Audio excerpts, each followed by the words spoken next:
Hello everyone and welcome to Throttle. So today we are going to take a test ride. We are at Saket, Java, and this is the motorcycle.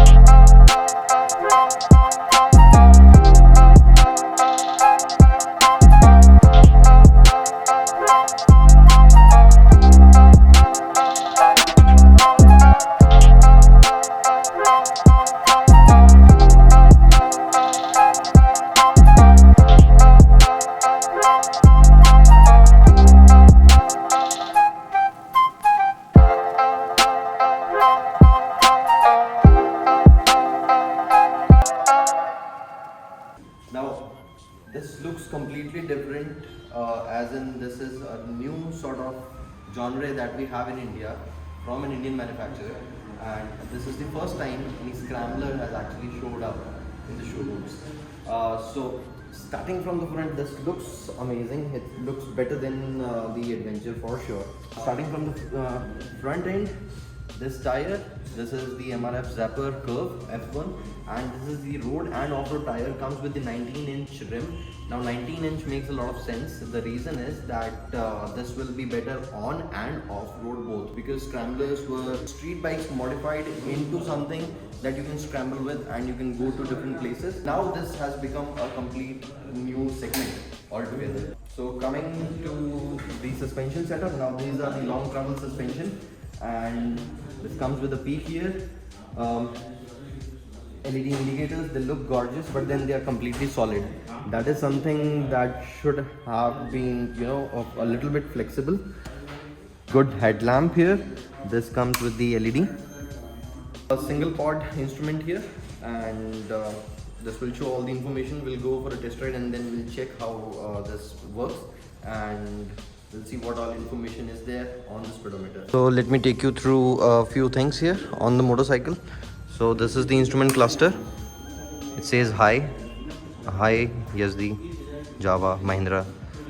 A timing, fuel indicator, gear position indicator, the odometer, speedometer, and the RPM.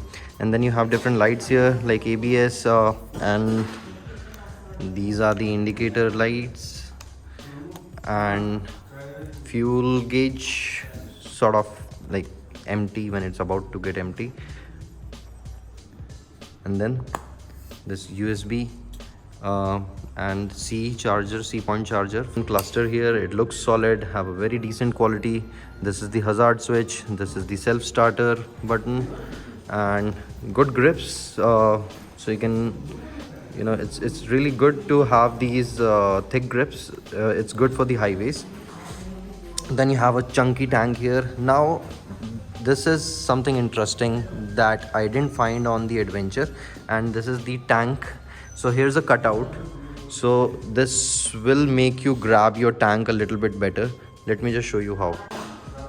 Okay, so this is a really nice thing that they have done here. So there's a cutout, so that means you can grab the tank in a better way, which is very much helpful when you're going off-road and also while standing up, because you are holding the tank with your knees completely grabbed to the tank. If it is wider, obviously you are going to lose a lot of traction, and your legs will be wider, which is not the favorable condition when you're riding on higher speeds, and that can balance you out of this stuff. So a very good addition of this thing here, which is not there on the Adventure, but then we'll take the test ride of the Adventure as well, and I'll show you how this makes a lot of difference. Now this brake lever also seems adjustable. You can shift it 1 point further. Thoughtful design.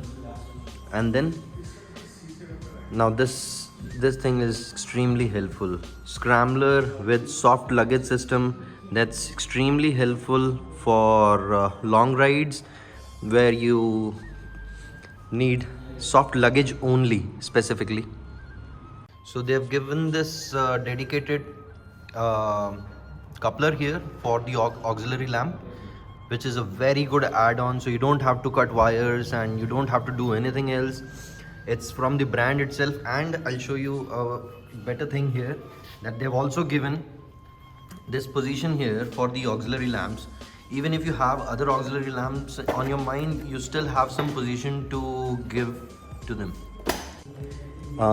This is a different grab rail here, as on the standard Scrambler it's a bit short, but then this is in the accessories. And this rear tire hugger is a nice thing to have on the bike, so that a lot of dirt is being managed by this hugger itself. Look at the chunky tire. So it's 140 and the front is 190/19. Now this is the standard Scrambler. This comes with the smaller grab rail here, and then you have a cover here so that you can save your motorcycle from dirt on the calipers. Now this exhaust looks quite handmade, which is a nice touch to me. I want more and more people to work rather than machines. You can see these weldings here. There's another great thing that I just noticed, and that is the distance between the lever and the foot peg is quite big. So if you have like your riding or motocross boots or even adventure boots, you still have a lot of space to shift the gear. So now we'll go for a test ride and let's see how it performs on the road. Although we do not have enough permission to take it off-road because of some registration issue, but whenever we take the motorcycle off-road, we'll definitely get the video to you, and looks quite promising to me. But let's see, and let's just scramble. So here is the motorcycle that we're going to test ride, and the color looks beautiful. That's a dual tone color. Ignition on. Okay, so you have to press the clutch to start the motorcycle. Ride of the Yezdi. I guess they've locked the speedometer.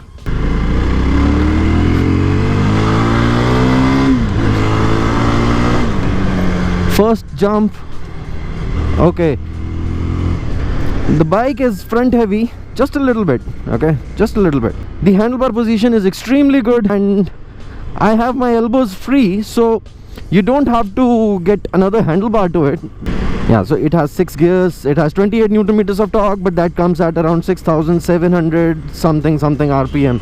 I'll give all the information or all the specifications in the description, because I am not the person who's going to talk about specification while riding the motorcycle.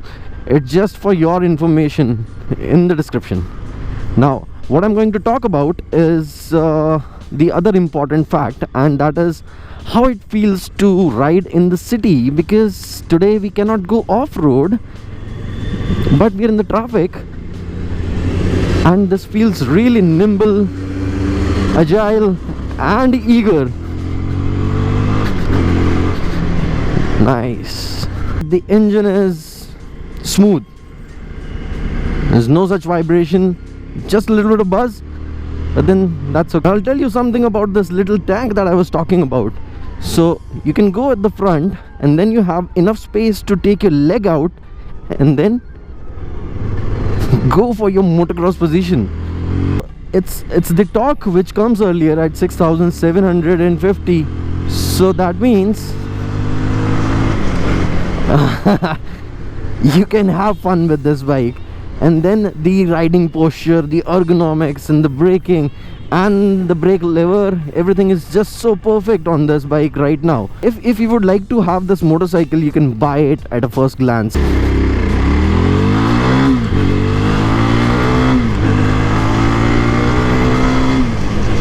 Post third gear, this bike transforms.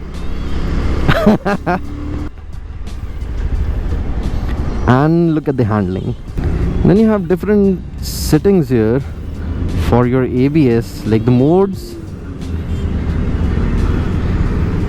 I'm not gonna get bothered about the modes right now because we are not off-road, so I don't mind whatever mode it is.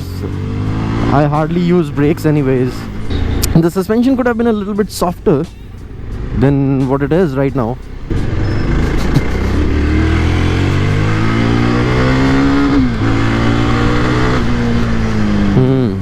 The seat is really good. It's soft.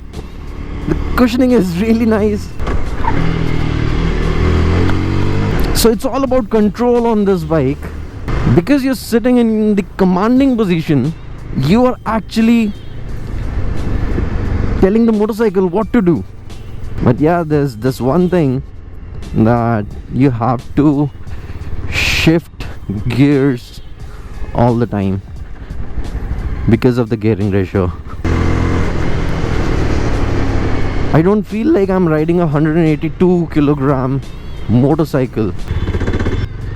That knocking sound that comes when you are on a higher gear and you don't shift the gear accordingly. But if you are on the right gear, poof. This is unlike Perak.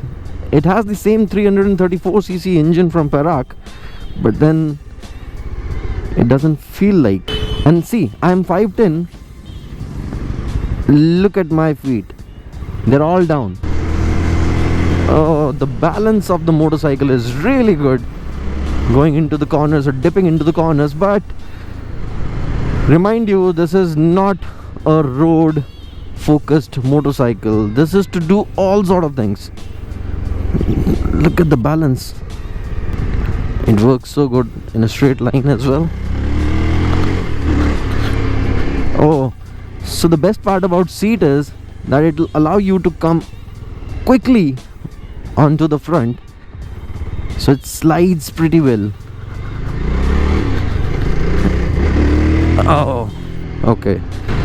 So while standing up, you have to bend a little bit, just a little bit. So you might need risers for that, but while sitting, you don't need risers. That's quite unique. While standing up, these mirrors, they are bothering me here and here. So that's a negative. I think we need risers, like proper risers for this, and risers for the mirrors as well.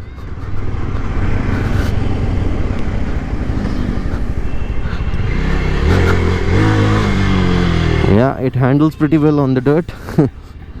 I am sure of that. This was just a glance which I really liked. So let's take it up on.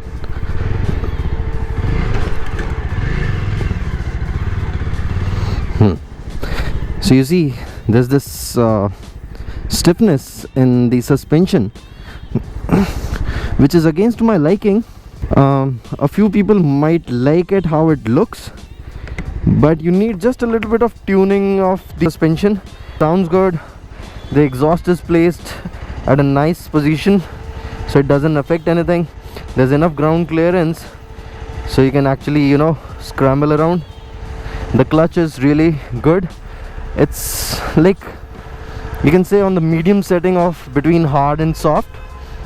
The handlebar is nicely placed, and the speedometer, that's quite visible, and you have all the information down here.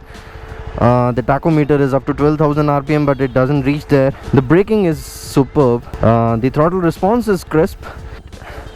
It actually comes into action after 3000 rpm. Like, your first and second gear are not that great, but once you reach on the third gear and you open the throttle wide, at that time you understand that how good this engine is. So we are done with this test ride of the Scrambler, but I would really like to take this off-road, because when I took it to a patch of dirt and mud, the balance was just amazing. There was no lag and I didn't struggle. So I think this will make a great off-road motorcycle, but we have to remove the mirrors. Alright guys, so this is what I feel about this particular engine. Yes, the shape and everything that you already seen on many YouTube channels, we'll not talk about that shit now. We'll not glorify this whole thing. We'll talk about how this feels to ride, and that we have already talked about. So thank you everyone for watching this video, and we'll see you later.